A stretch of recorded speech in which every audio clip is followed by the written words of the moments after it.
the question that is asked is, if nature functions with perfect harmony, synchronicity, and precision, why don't we?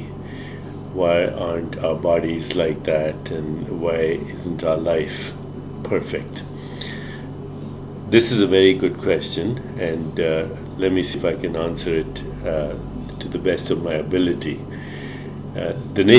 Nature does function with effortless spontaneity and perfect harmony, and that includes all of nature, the whole cosmos, the earth spinning on its axis, the earth going around the sun, the galaxies moving apart from each other, dark energy, dark matter, gravity, electromagnetic forces, strong and weak interactions.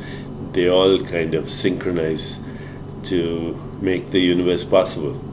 And since you and I are an activity of that universe, and that universe is functioning with perfect precision, perfect harmony, perfection, then why aren't you and me? And that is a huge question.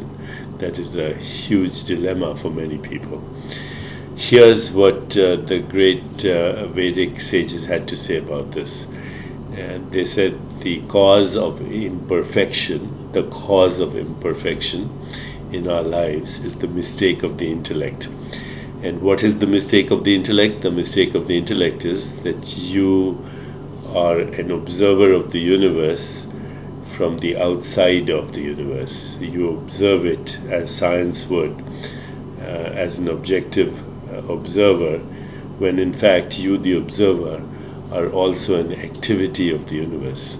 It's the mistake of the intellect that divides the observer from the observed, and the mistake of the intellect, of course, is our ego identity.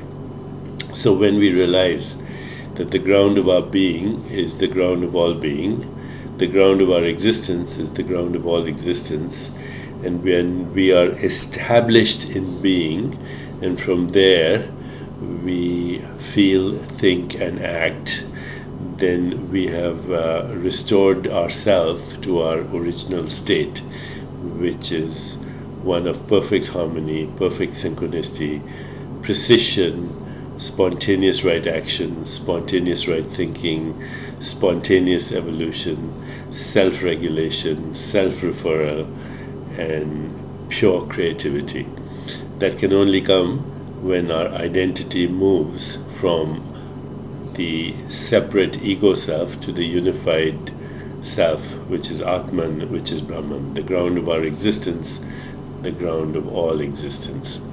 The most important shloka or phrase in the Bhagavad Gita is Yogasht Kuru Karmani.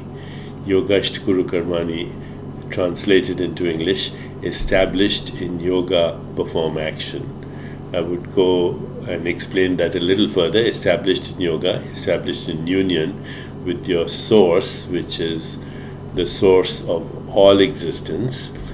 Perform action, think, and feel. And if you can do that, then we restore ourselves to the perfection that we are.